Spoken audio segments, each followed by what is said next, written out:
오늘 본문은 스데반의 순교 이후에 교회에 대한 박해, 그리고 흩어짐, 사울, 그리고 빌립 집사의 이야기를 중심으로 다루고 있습니다. 오늘은 사울과 빌립, 그리고 마술사 시몬까지 인물 중심으로 이야기를 함께 나눠보려 합니다. 먼저는 사울의 박해 이야기가 나옵니다. 본문에서는 1절에서부터 3절까지 말씀이었습니다. 사울은 먼저 스데반의 죽음을 마땅히 여겼다라고 성경은 기록합니다. 그는 스데반 처형 사건에 매우 적극적이었고 주동하는 입장이었음을 보여주고 있습니다.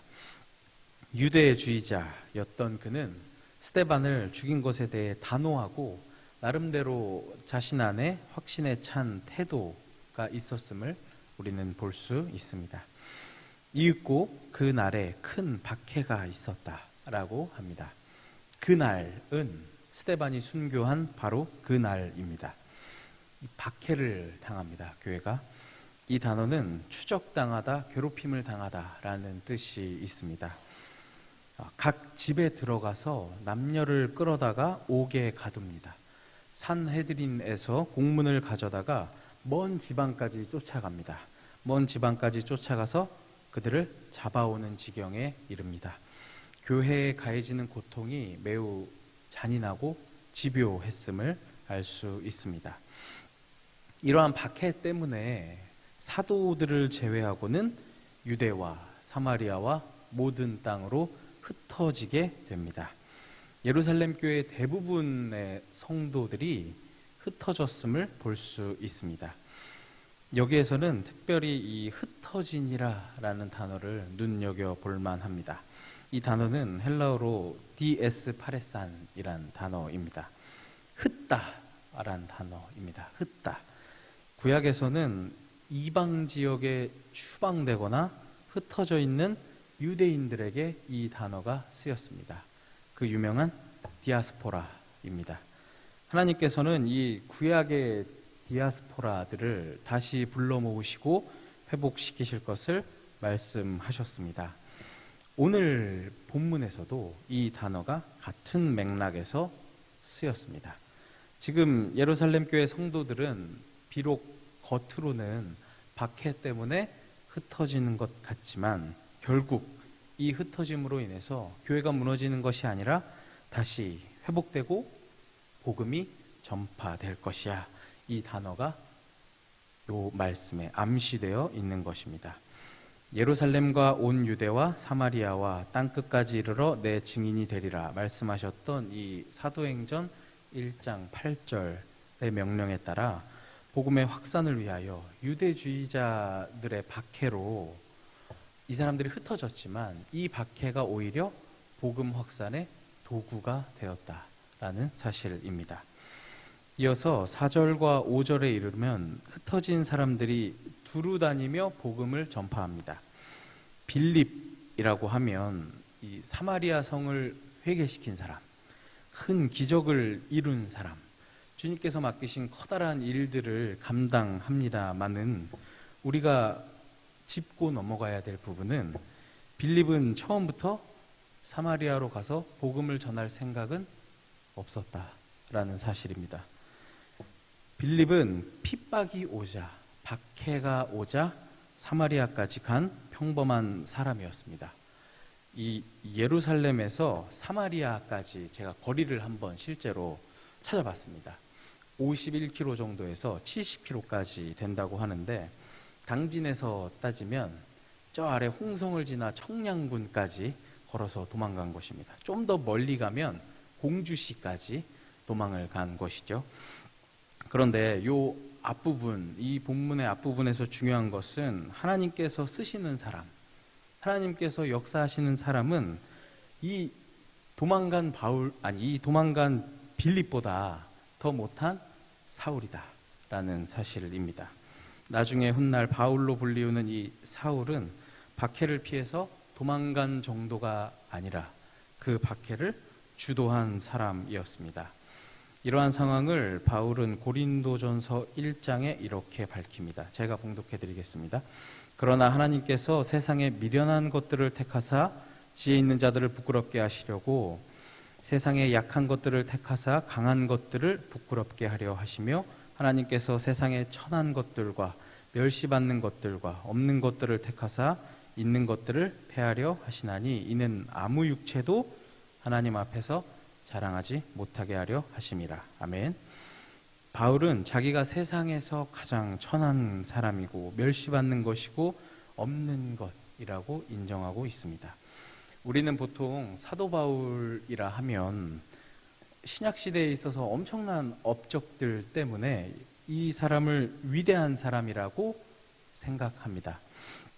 그러나 사도행전에서는 이렇게 이야기하죠.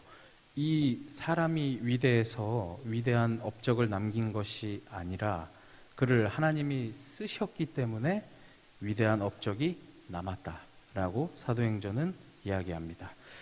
하나님께서는 고린도전서에서 말씀하십니다. 없는 것들, 천한 것들, 멸시받는 사람들을 쓰시겠다 말씀하십니다. 하나님께서는 왜 그러한 사람들을 쓰십니까? 자랑하지 못하게 하시려고입니다. 위대한 열매를 맺는 것은 우리의 능력과 우리의 재능이 아니라 주님의 은혜와 주님의 능력으로 되는 줄을 믿습니다. 하나님께서 우리에게 원하시는 것은 엄청난 우리의 재능보다 우리의 능력보다 순종임을 믿습니다. 그러므로 우리가 점검해 봐야 할 것은 무엇인가? 내가 교회에서 얼마나 유능하게 무엇을 하고 있는가? 내가 다른 사람보다 어떤 점이 훌륭한가? 이것이 아니라 나로 인하여 주님께서 얼마나 드러나시는가? 나 때문에 다른 사람들이 얼마나 유익한가를 점검해 보아야 될 줄로 믿습니다. 이어서 5절부터 8절까지 읽으면 빌립 집사님의 내용들이 쭉 이어집니다. 사울 같은 사람도 쓰신다.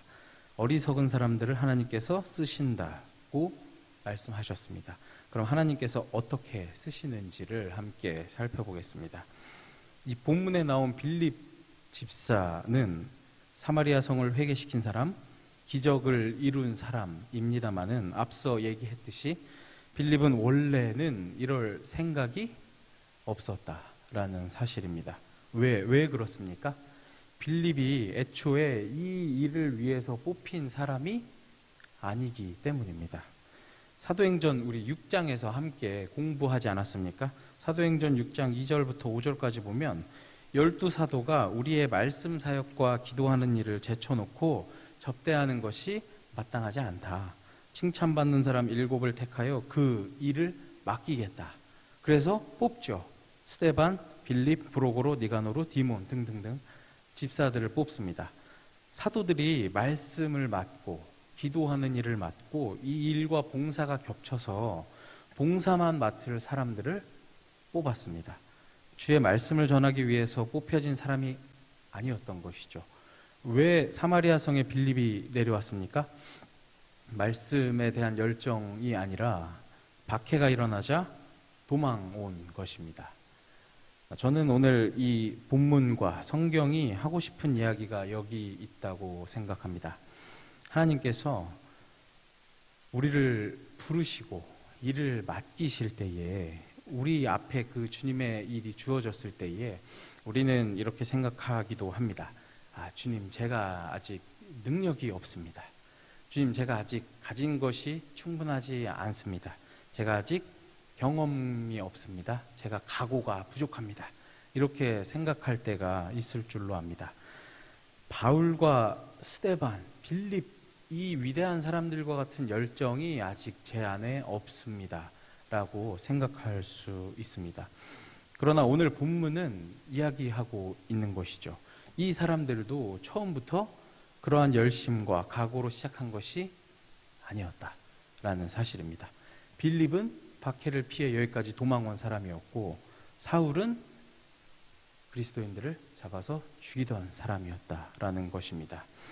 그래서 갈라디아서 1장 11절부터 13절까지 보면 바울이 이렇게 얘기하죠. 형제들아, 내가 너희에게 알게 하노니 내가 전한 복음은 사람의 뜻을 따라 된 것이 아니니라. 이는 내가 사람에게서 받은 것도 아니요 배운 것도 아니요 오직 예수 그리스도의 계시로 말미암은 것이라. 내가 이전에 유대교에 있을 때에 행한 일을 너희가 들었거니와 하나님의 교회를 심히 박해하여 멸하고. 바울은 원래 사도가 될 계획이 없었다 얘기합니다. 사람의 뜻을 따라 된 것이 아니다 얘기합니다. 오히려 자신은 예수 그리스도를 반대하고 교회를 박해하던 사람이었다 밝히고 있습니다. 그리고 디모데전서에서 자신을 평가하죠. 이 부분은 함께 봉독해 보겠습니다. 이게 너무 중요하기 때문에 1장 12절부터 15절까지 말씀입니다. 디모데전서 1장 12절부터 15절까지 함께 봉독해 보겠습니다. 시작. 나를 능하게 하신 그리스도 예수 우리 주께 내가 감사함은 나를 충성되이 여겨 내게 직분을 맡기심이니 내가 전에는 비방자요 박해자요 폭행자였으나 도리어 긍휼을 입은 것은 내가 믿지 아니할 때에 알지 못하고 행하였음이라. 우리 주의 은혜가 그리스도 예수 안에 있는 믿음과 사랑과 함께 넘치도록 풍성하였도다. 믿보다 모든 사람이 받을 만한 이 말이요 그리스도 예수께서 죄인을 구원하시려고 세상에 임하셨다 하였도다.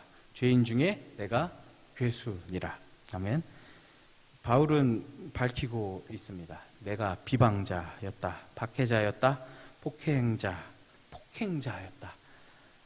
제가 죄인 중에 괴수였지만 그리스도께서 나를 충성되이 여겨주셨다, 직분을 맡겨주셨다 밝히고 있습니다. 이 봉사를 위해 뽑혔던 이 집사였던 빌립을 하나님께서 부르시고 사용하셨습니다. 그리스도인들을 박해했던 사울을 하나님께서 사용하셨습니다. 우리 또한 지금을 살아가는 우리 또한 하나님께서 부르고 계신 줄로 믿습니다. 그러할 계획도 없었던 사울과 빌립, 준비가 되어 있지 않은 그들을 하나님께서 사용하셨습니다. 하나님께서도 부족하고 아직 준비가 되어 있지 않은 저와 여러분들을 들어 쓰실 줄로 믿습니다. 우리를 통하여 하나님의 나라를 확장시키시고 하나님의 영광을 드러내실 줄로 믿습니다. 주님께서 부르실 때에, 주님의 일을 맡기실 때에 믿음으로 순종하시기를 소망합니다. 마지막으로 마술사 시몬에 대해서 이야기가 길게 나옵니다. 그의 마술에 사람들이 오랫동안 놀랐다고 합니다. 이 마술이란 단어는 이런 뜻이 있습니다. 점쟁이, 마술사, 운수, 예언, 악귀, 숭배 이런 뜻이 있습니다. 이 이단적인 행위입니다. 이교적인 행위입니다. 하나님께 심판을 받는 대상이었습니다. 죄였습니다. 그러한 마술로 오랫동안 사람들에게 영향을 끼쳤던 그 마술사 시몬이 빌립이 전도함을 보고 세례를 받은 후 능력을 보고 놀랍니다. 그리고 전심으로 빌립을 따라다녔다라고 성경은 기록하고 있습니다. 이 기록을 봐서 이 사람이 진정으로 회개하고 돌아왔나 라고 생각이 들 수 있지만 그의 본심이 18절에 나옵니다. 예수 그리스도를 믿는 것이 아니라 그것에 우리의 구주 예수 그리스도에 관심이 있던 것이 아니라 빌립이 행하는 그 표적과 능력, 신기해 보이는 그 능력을 탐했던 것입니다. 사도들이 안수를 하자 사람들이 성령을 받는 그 신기한 모습, 그것에 관심이 있었던 것입니다. 그래서 그는 돈을 내려놓습니다. 돈을 내려놓으며 그 능력을 사려고 합니다. 이 방법을, 이 사도들과 빌립이 했던 이 방법을 이 돈으로 사서 내가 더 마술사로 잘 돼야지, 더 잘 나가야지, 이런 의도로 그 능력을 돈으로 사려 했던 것입니다. 여기서 보아야 될 것은 우리가 무엇을 위하여 성령을 구하는가입니다. 누구를 위하여 성령을 구하는가입니다. 목적이 무엇인가입니다. 마술사 시몬은 자신의 마술 때문에 성령을 돈으로 사려 했습니다.